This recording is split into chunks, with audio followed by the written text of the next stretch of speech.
on va d'abord confectionner la bride dans son intégralité et ensuite on viendra couper. Comme ça, on s'assure que tout le long de la pièce bride, nos brides seront de même largeur une fois terminées. Donc pour la version robe, celle que je fais, vous avez besoin de 2 pièces bride. Et donc ce qu'on va faire, c'est effectuer sur donc, les 2 longs côtés un repli à chaque fois de 1 cm.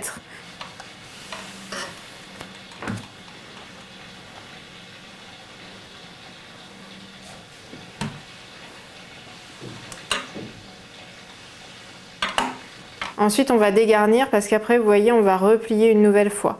Mais là, ça fait beaucoup d'épaisseur.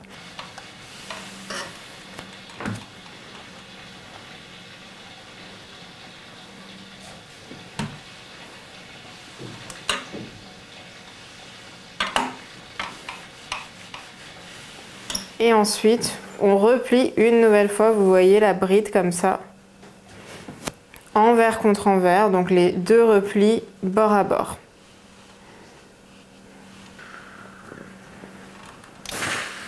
Et donc à la machine, on va ici piquer là où j'ai placé mes épingles, comme ça, ça va maintenir l'ouverture qu'on a encore ici fermée.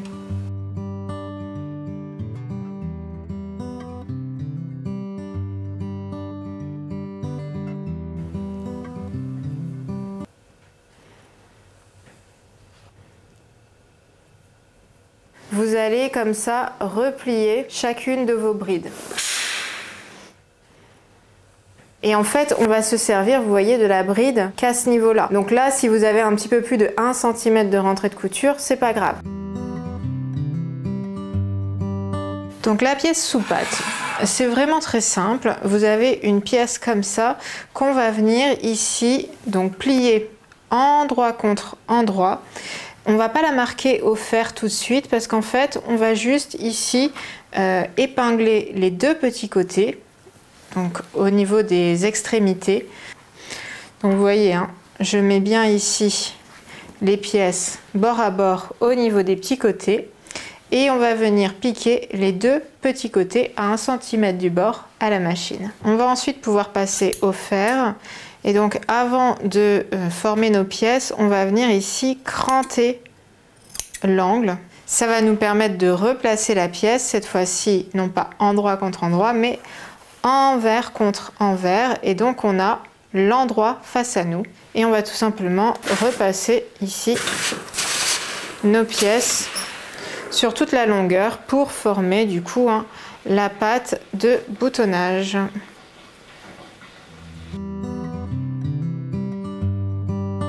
Je vous présente quand même les pattes de boutonnage que j'ai cette fois-ci par contre entoilées. Là, c'est assez important d'entoiler quand même. Si on regarde sur mon mannequin, du côté droit, je mets les brides. Du côté gauche, je mets la sous-patte. Donc on va commencer par le côté gauche. C'est bien le côté ouvert ici qu'on pose bord à bord avec notre buste devant. Vous pouvez positionner votre patte de boutonnage votre sous-patte de boutonnage à 2 cm ici du haut de votre buste devant. Et ensuite, on va prendre donc la pièce de patte de boutonnage correspondante. La patte de boutonnage, contrairement à la sous-patte de boutonnage, la patte de boutonnage, on la met bien jusqu'en haut.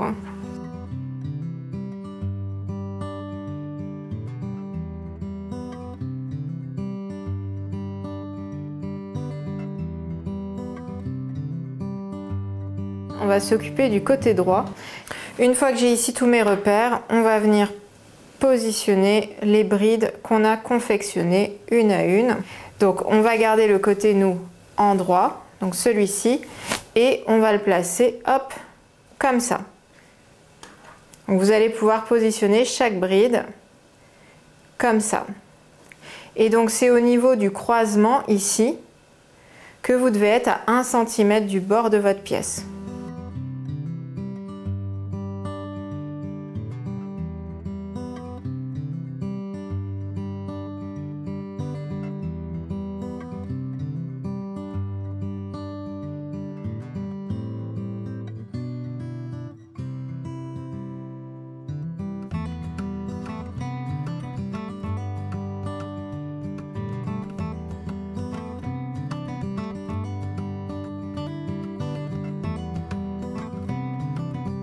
J'ai replacé les pièces endroit face à moi et je vais venir positionner la patte de boutonnage de bas en haut, endroit contre endroit.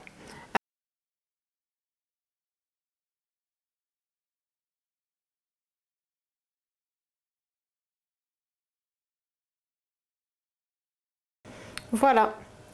Et on repasse à la machine pour piquer du coup tout le long, hein, ici à 1 cm du bord. Donc une fois qu'on a fini ici hein, la couture de la parmenture, on va pouvoir ici ouvrir la couture au fer. Donc c'est la couture entre la patte de boutonnage et le buste devant droit. Au fur et à mesure ici que vous ouvrez les coutures, vous pouvez un petit peu dégarnir ici, vous voyez, les brides.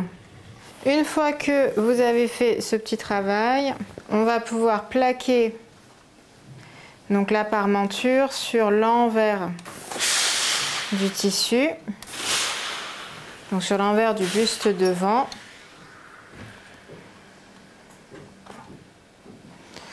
Voilà. Pour maintenir un petit peu tout ce petit monde et éviter que ça ne bouge, ce que je vous propose, c'est de faire une petite finition pareil hein, à la machine. Donc on va repositionner les pièces sur l'envers comme ça et on va en fait plier donc la patte de boutonnage pour qu'elle se place comme ça. Donc ce bord là, si vous voulez, il va se trouver à cet endroit là. C'est comme si vous faisiez ça, vous voyez, sauf qu'en fait on a replié comme ça.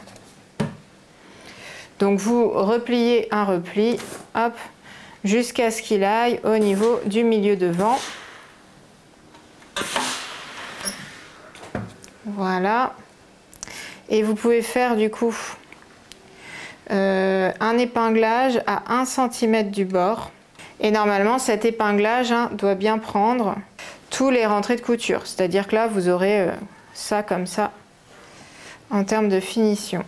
Moi, la solution que j'ai privilégiée pour que tout se tienne correctement, c'est de faire une couture, c'est-à-dire soit vous la faites ici vraiment à 5 mm du bord, soit à 1 cm du bord. Parce que comme on a replié de toute façon à l'intérieur la patte de boutonnage jusqu'au bord du milieu devant, forcément si je couds ici à 5 mm du bord, toutes les épaisseurs sont bien maintenues. Donc ça c'est pour le buste devant droit, on va faire la couture juste après. Et ensuite on a ici notre buste devant gauche, donc avec la sous-patte de boutonnage. Et donc là c'est pareil, c'est le même principe, c'est-à-dire qu'on va venir ouvrir la couture au fer. Et donc là, hop, ma sous-patte, hein, comme mes boutonnières ressortent, je peux plaquer la partie patte de boutonnage contre l'envers. Et en fait, les boutons, donc ça c'est sur l'endroit, vous pouvez un peu ici hop, finaliser leur passage. Les boutons, on va les piquer côté buste devant, hein, pas au niveau de la sous-patte. Donc en fait, ici, ce que vous pouvez faire, c'est à nouveau un repli. Comme c'est vraiment exactement le même processus, hein, qu'on soit sur le buste devant droit ou gauche, c'est la même chose, vous voyez. Vous faites un repli, sauf que celui-là, il n'est pas forcément nécessaire de le piquer. Pourquoi? Parce qu'on va avoir ici les boutons qui vont aider à le maintenir. Voilà, on va pouvoir maintenant quand même hein, repasser ici notre surpiqûre. Et si votre tissu est un peu fragile, vous pouvez aussi repasser hein, plutôt sur l'envers. Je vais placer la pièce buste dos endroit face à moi et on va venir ensuite placer de la même manière les bustes devant comme ça, endroit contre endroit avec les bustes dos par les épaules.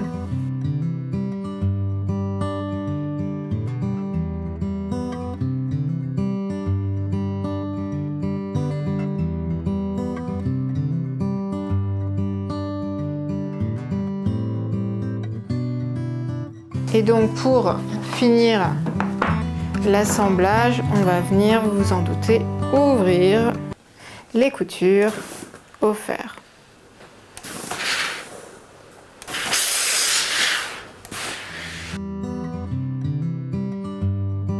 Et on va venir piquer 2 fils de fronce ici, 2 fils de fronce ici, 2 fils de fronce ici et 2 fils de fronce au niveau des extrémités. On a donc 1, 2, 3, 4, 5 lignes de fronce avec de part et d'autre à chaque fois hein, nos 4 fils de fronce qui vont nous permettre ensuite de froncer la partie colle.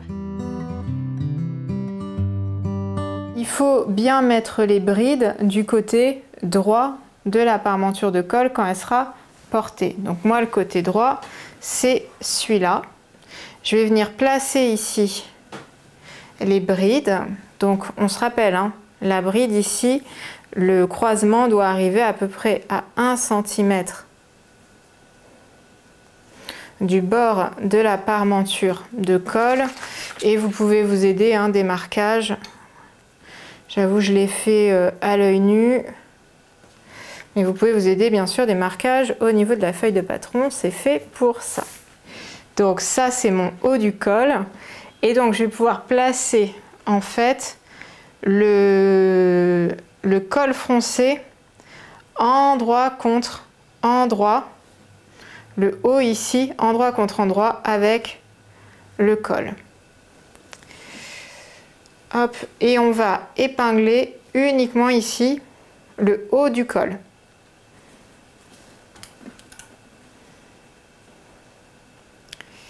Et l'idéal, c'est que la couture qu'on va faire là ici à 1 cm du bord bloque le haut de vos fronces. Comme ça, vous n'avez plus qu'à froncer ce côté et en haut, ça ne bouge pas.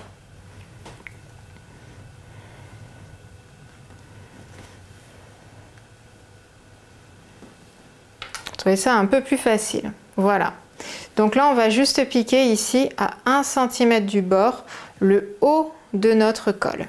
Et ensuite, on va venir froncer en fait toute cette partie pour que les deux pièces fassent la même largeur.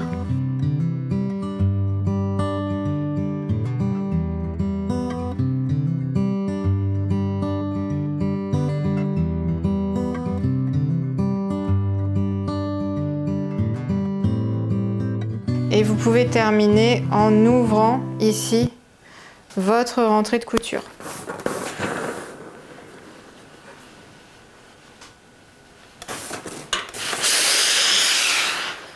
Donc ici, hein, vous avez compris le principe. On va devoir froncer la partie col froncé pour qu'elle soit de même largeur que ici notre partie parmenture de colle. Donc en réalité, on peut faire l'étape en 2 fois, c'est-à-dire d'abord froncer les côtés ici, les côtés extérieurs. Comme ça, ensuite on les pique ensemble. Et ensuite, on finalise avec les autres côtés. C'est comme ça que je fonctionne. Donc là, moi, je vais prendre comme ça les pièces. Donc l'envers, finalement, du col face à moi.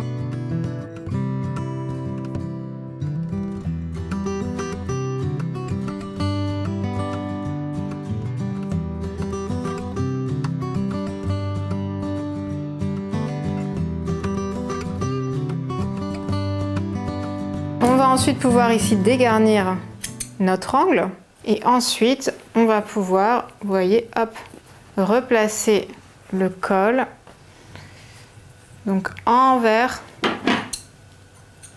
contre envers et ensuite hop, on essaye ici de bien placer les pièces. Cette fois-ci, je vais me placer de ce côté. Le principe, c'est le même. On prend les deux fils. Ici, c'est les deux fils du dessus. Voilà. Et on vient froncer notre pièce. Et là encore, hein, il faut que, une fois la pièce froncée ici, votre col froncé soit de même longueur que la parmenture de colle. Et vous pouvez placer, une fois que vos fronces vous conviennent, quelques petites épingles comme ça en travers pour bien maintenir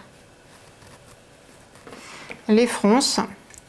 On va faire exactement la même chose pour du coup nos 3 fils de fronce restants. Voilà. Il me reste ici, hop, comme ça.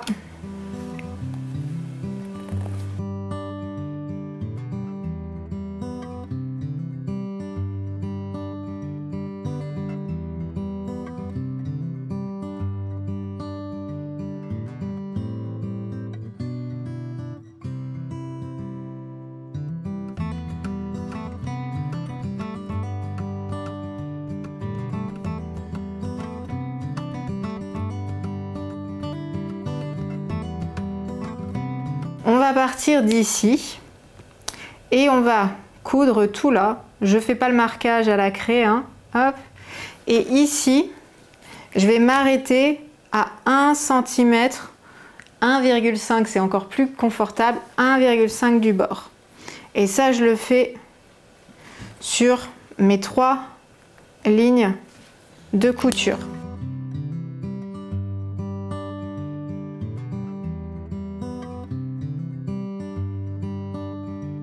On peut ensuite vérifier, vous voyez le col froncé, mais il prend bien forme.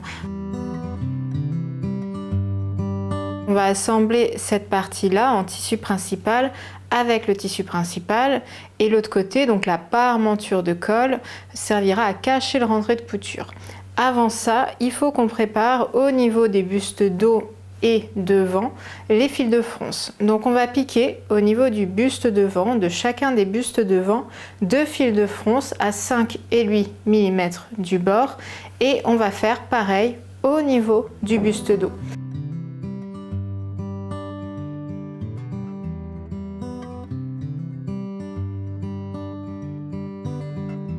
Pour l'assemblage du col, il y a un repère à prendre, c'est celui-ci, c'est le milieu dos. Donc ça, vous l'avez sur votre pièce de patron puisque vous avez la ligne de milieu dos.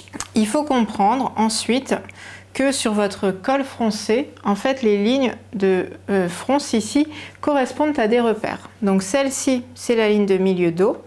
Ces 2 lignes, ce sont les coutures d'épaule. Et ces 2 lignes-là, ce sont les extrémités au niveau du devant.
Et donc si je vous place les pièces comme ça, hein, donc non repassées, sur l'endroit, on a ici, vous voyez, le col qui est attaché à notre buste.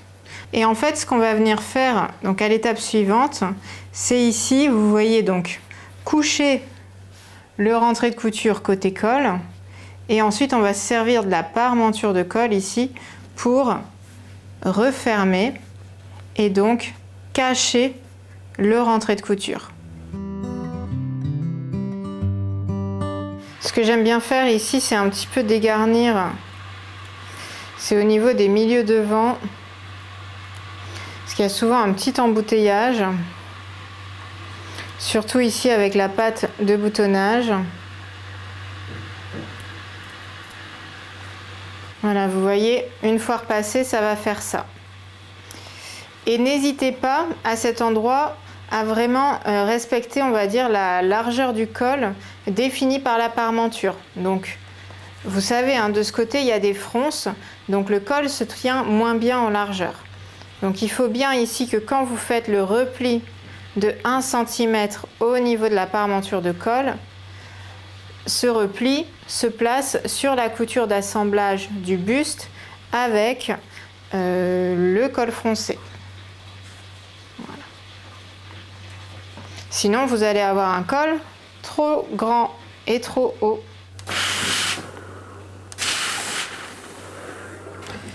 Vous pouvez, dans un premier temps, donc faire un premier repassage, on va dire, et ensuite vous maintenez ici, hop, à l'aide donc de quelques épingles. Et donc idéalement, quand vous placez ici vos épingles, en fait ces épingles sur l'endroit doivent être côté col froncé à 2 mm de la base du col, et elles doivent prendre donc en compte le repli ici qui cache le rentré de couture. Donc en fait, je vais faire ici mes replis sur l'envers, mais ensuite vous allez voir, je vais changer les épingles de sens. Donc on va se placer quand même, avant de passer à la machine, hein, sur l'endroit. Petite vérification à faire ici, c'est que vos cols soient de même hauteur à droite et à gauche. Et donc deuxième vérification, donc la surpiqûre, elle se fait à la base du col et elle nous permet de bloquer sur l'envers ici, hein, la parementure de col.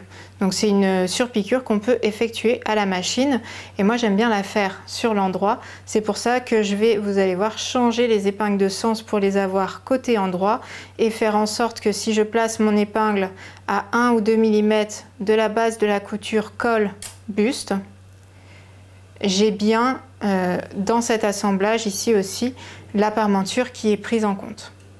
Voilà. Ça, c'est une finition, hein, que j'ai l'habitude de proposer avec Apolline Patterns, mais si vous avez un petit peu moins l'habitude, vous, ce que vous pouvez bien faire ici, hein, c'est vérifier que quand vous plantez cette épingle, donc ici à 2 mm de la base de la couture col buste, côté col, cette épingle prenne bien ici le repli et cache le rentré de couture. Et on passe bien sûr les épingles côté endroit quand on fait une surpiqûre sur l'endroit, parce que du coup les épingles sont ensuite beaucoup plus faciles à retirer que si elles étaient sur l'envers.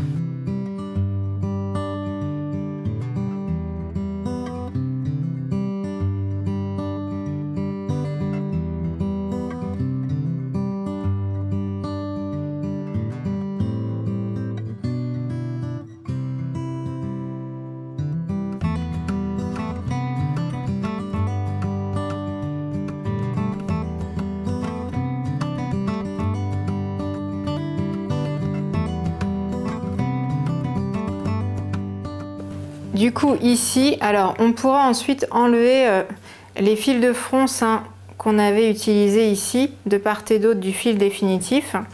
On a ici la surpiqûre qu'on vient de réaliser qui, donc côté envers, vous voyez, maintient bien le repli et cache le rentré de couture. Donc si vous voulez, vous pouvez repasser une dernière fois et vous pouvez un petit peu comme ça, moi je le fais à la vapeur, mais vous pouvez un petit peu former les fronces comme vous les aimez.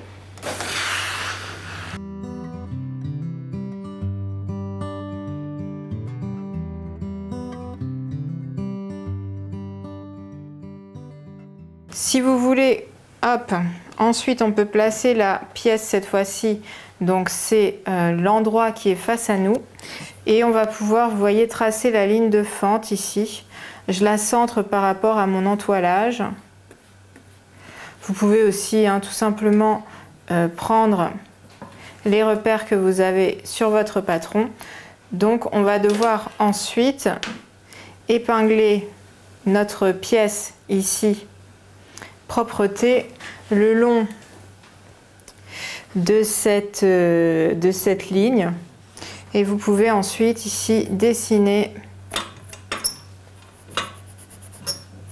la ligne. Et à la machine, on va venir piquer de part et d'autre de cette ligne. Donc on va piquer donc à partir du bas, ici à 1 mm de notre ligne. Hop.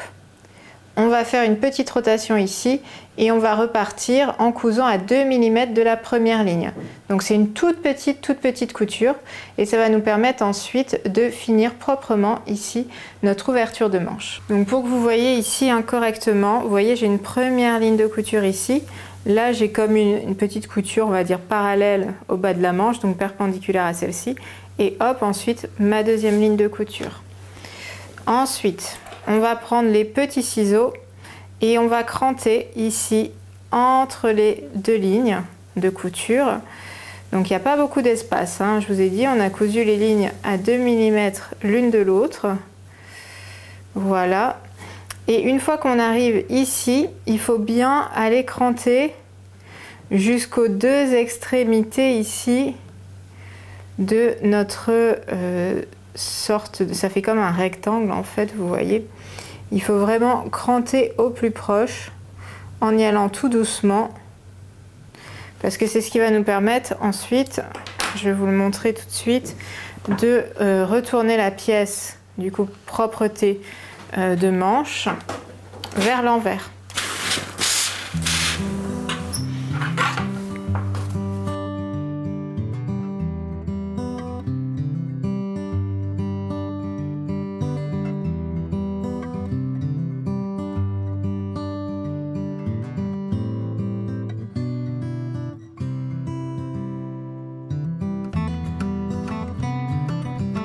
Et une fois qu'on a bien cranté, vous voyez, tout d'un coup, ça se place encore mieux.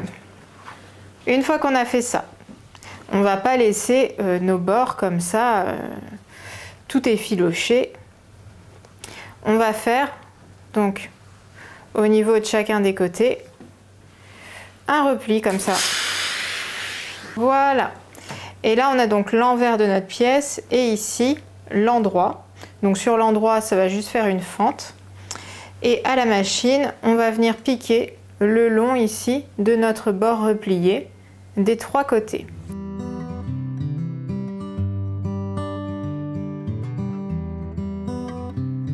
Et ensuite, on va prendre notre manche, elle est toujours sur l'endroit, et on va faire coïncider ici les coutures de côté, donc à la fois couture de côté du buste et couture de côté de la manche. Ensuite, on peut faire coïncider le cran de tête de manche avec la ligne d'épaule.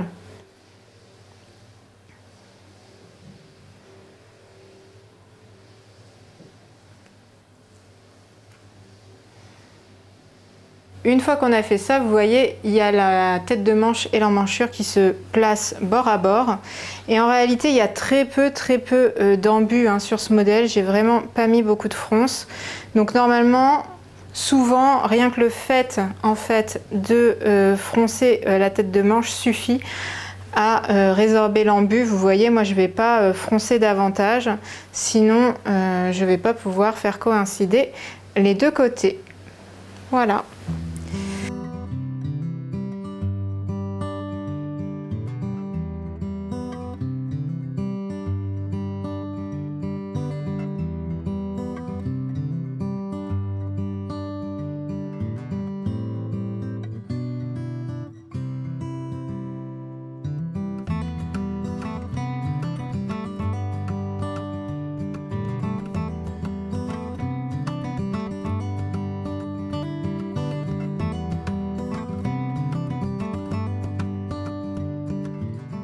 Et donc à la machine, on va venir piquer toute cette emmanchure à 1 cm du bord.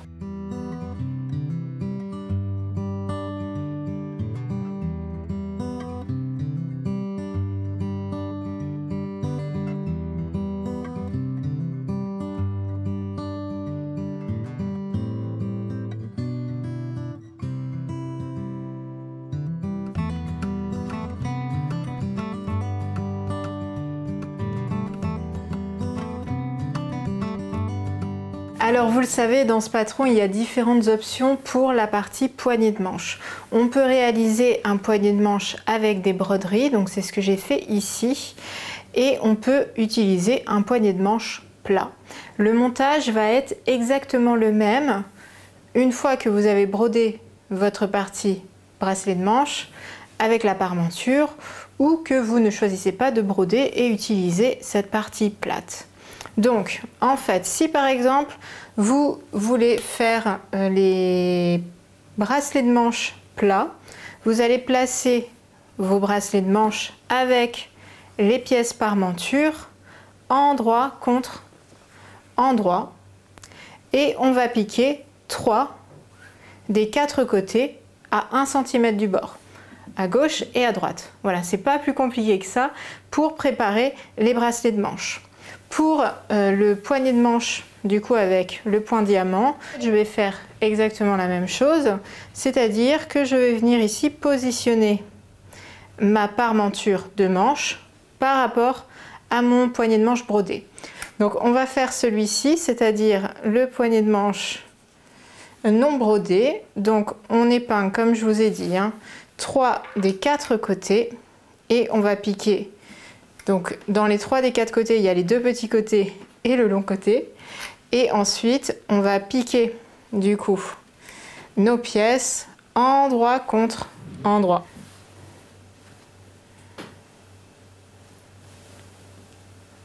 Et donc on pique en suivant le marquage à la craie.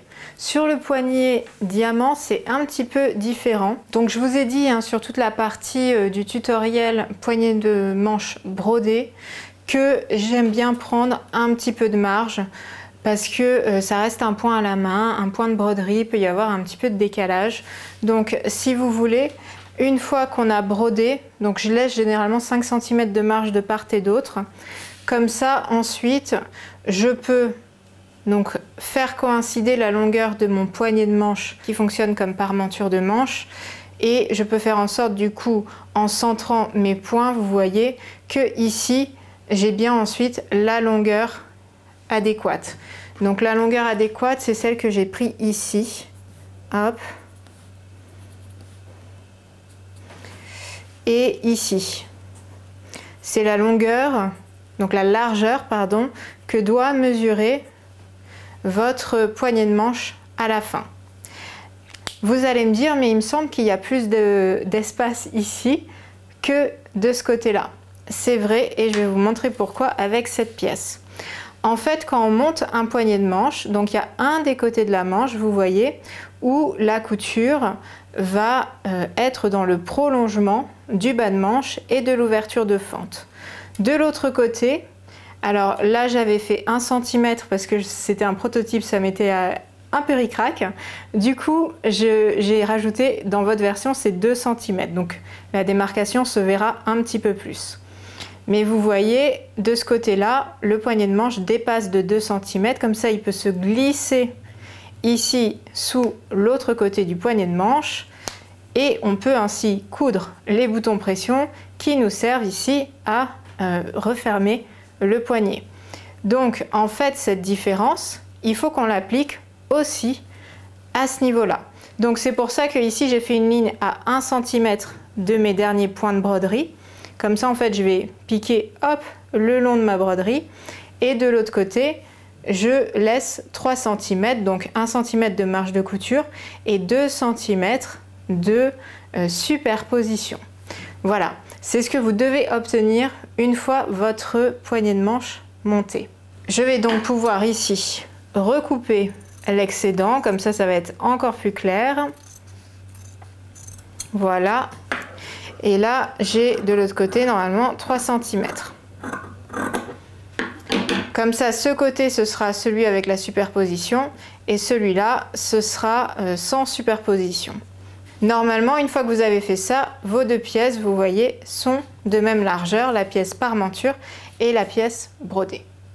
La petite subtilité, c'est qu'au niveau de vos deux poignées de manche, pour le moment j'en ai brodé qu'un seul, donc je vais faire le second ensuite, vous devez avoir des opposés, c'est-à-dire que si vous placez vos deux pièces comme ça face à vous, d'un côté vous avez les 2 cm, enfin les 3 cm de marge de couture qui se trouvent à droite, et de l'autre ce sera à gauche, parce que nos poignets doivent être symétriques. Donc vous avez un premier côté qui sera comme ça, et l'autre côté, vous aurez les 2 cm ici, les 3 cm pardon, ici de marge et les 1 cm de ce côté. Comme ça, vos poignets seront symétriques.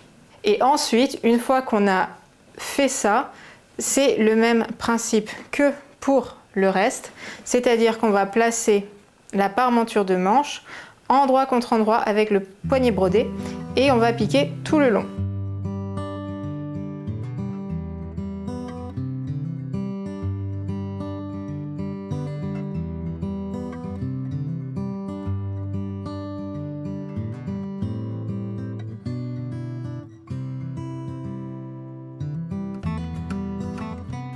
Ensuite, comme pour tout poignet de manche, vous pouvez un petit peu dégarnir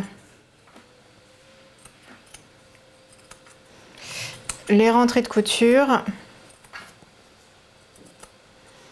et surtout les angles. Alors avant de dégarnir, vous pouvez bien sûr vérifier votre assemblage dans le cas du point diamant. Idéalement, il faut bien placer votre parmenture côté envers.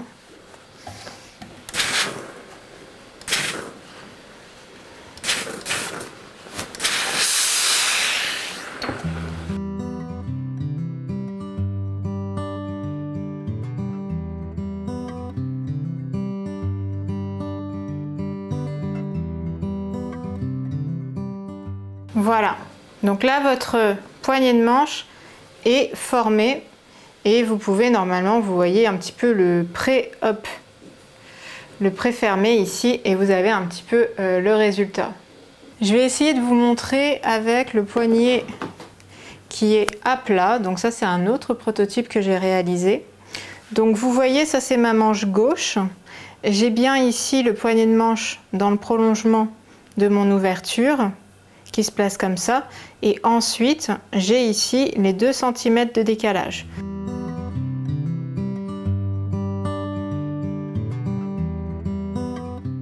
Pour s'y retrouver, ce que je vous expliquais juste avant, vous avez ici la ligne de côté de la manche, donc c'est de ce côté de la fente qu'on va laisser les 2 cm au niveau du poignet de manche. Donc si vous voulez, on ne va pas aligner comme ça le poignet de manche de ce côté, on va le laisser dépasser ici de 2 cm. Donc je vais placer une première épingle, comme ça. Et bien sûr, quand je parle du poignet de manche, j'épingle uniquement la pièce qui est brodée, ou alors la pièce poignée de manche, et on garde ici le côté parmenture de manche. Parce qu'en fait, comme pour le col, ensuite on va faire un repli qui va permettre de cacher le rentrée de couture. Donc une fois que vous avez positionné ici le premier côté, c'est beaucoup plus simple, puisque de l'autre, vous savez que donc, le bord ici de votre poignée de manche va être aligné. Donc on va prendre ici nos pièces bas de manche au niveau des fronces. Je vais prendre ici les 2 fils du dessous et je vais froncer mon tissu. Normalement, il faut froncer au max tout le long pour faire en sorte justement que vos deux pièces coïncident en longueur.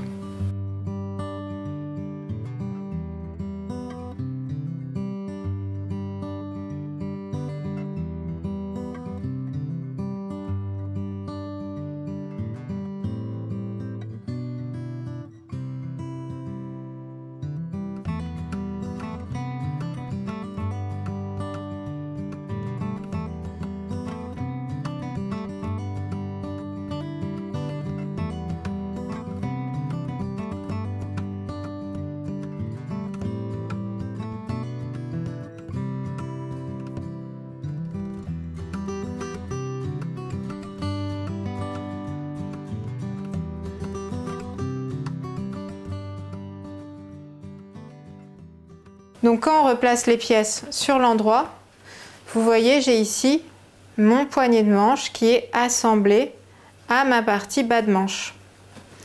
Et le travail qu'il nous reste à faire, donc c'est plus facile si on passe la pièce sur l'envers.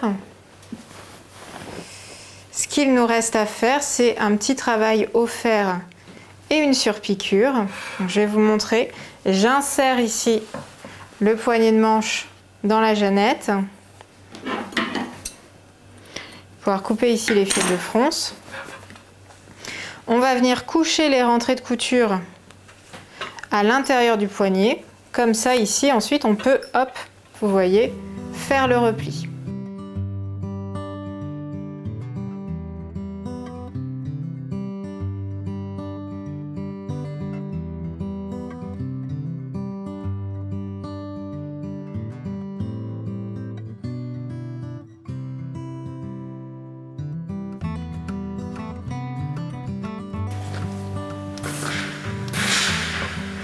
Voilà. Donc là, vous voyez, c'est pareil que ce qu'on a fait au niveau du col. C'est-à-dire qu'on va pouvoir effectuer ensuite une surpiqûre ici qui maintient bien. Donc une surpiqûre côté poignée de manche ici à 2 mm de la couture, voire moins si vous pouvez. Et cette surpiqûre doit aussi maintenir sur l'envers le repli ici au niveau de notre parmenture de poignée de manche.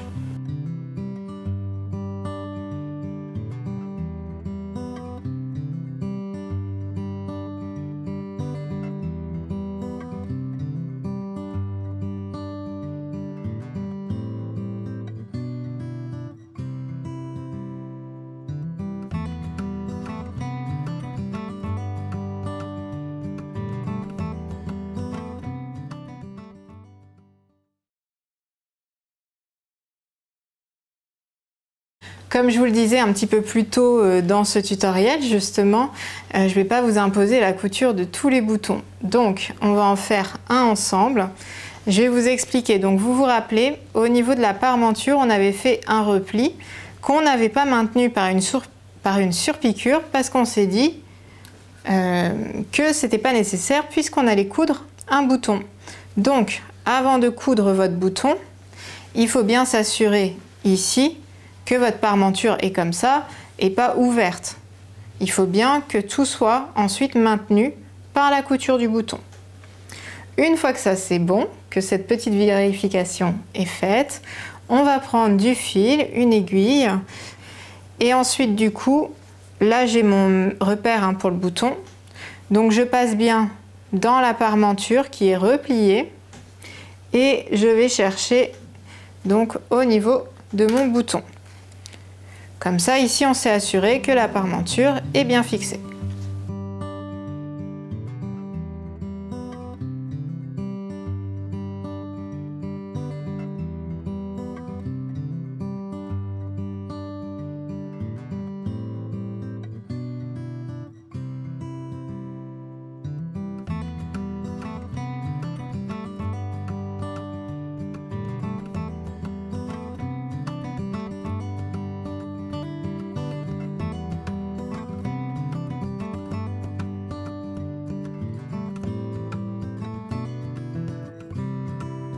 Alors, pour les poignées de manche, je vais donc avoir ce côté-là qui se superpose sur l'autre côté. Donc ici, je vais devoir coudre 2 boutons. Je prends les boutons, c'est des boutons pression 11 mm de chez Prime. Et alors, que je réfléchisse bien, donc de ce côté-là, je vais mettre cette partie du bouton pression avec le truc qui ressort. Et de ce côté-là, là où il y a les 2 cm normalement de marge de couture, je mets l'autre côté, comme ça, j'appuie dans le sens. Je trouve que c'est un petit peu plus facile. Et alors, pour le bouton pression, ce que j'aime bien faire, Ici, donc je passe uniquement dans le tissu principal. Ça, c'est juste pour faire ressortir ici mon aiguille. Et comme ça, j'ai bien bloqué mon fil. Ensuite, donc je prends le bouton pression comme ça et je vais passer dans l'un des premiers trous. Donc là, il faut bien que votre fil ne fasse pas de nœud. On ne commence pas à faire des nœuds à ce stade. Et ensuite, on va venir passer uniquement ici dans le tissu principal, puis à nouveau dans le même trou. On répète. Donc c'est pas la peine de passer à travers ensuite au niveau de la parmenture. Si vous le faites, c'est pas un drame non plus, hein. Voilà, déstressons-nous. Je fais 3-4 passages, vous voyez, comme ça.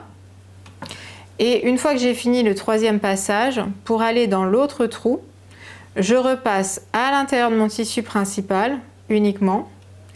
Et je vais essayer de ressortir. Donc soit vous ressortez une première fois ici dans le tissu si c'est un peu compliqué, et ensuite vous voyez, vous sortez dans le trou d'à côté au niveau du bouton pression. Et là, c'est reparti. On passe dans le tissu principal, puis ce second trou, dans le tissu principal, le second trou. Je vais faire 4 passages à chaque fois. Voilà, donc là c'est le 3e, 4e. Ensuite, donc je tourne un petit peu ma pièce pour que ce soit plus facile. Donc là, vous voyez, je suis passée dans le tissu principal et je ressors au niveau du 3e trou. Voilà. Et ensuite, on fait les mêmes petits passages, hein. Donc je vous ai dit que j'allais en faire 4. Là, ça fait 3.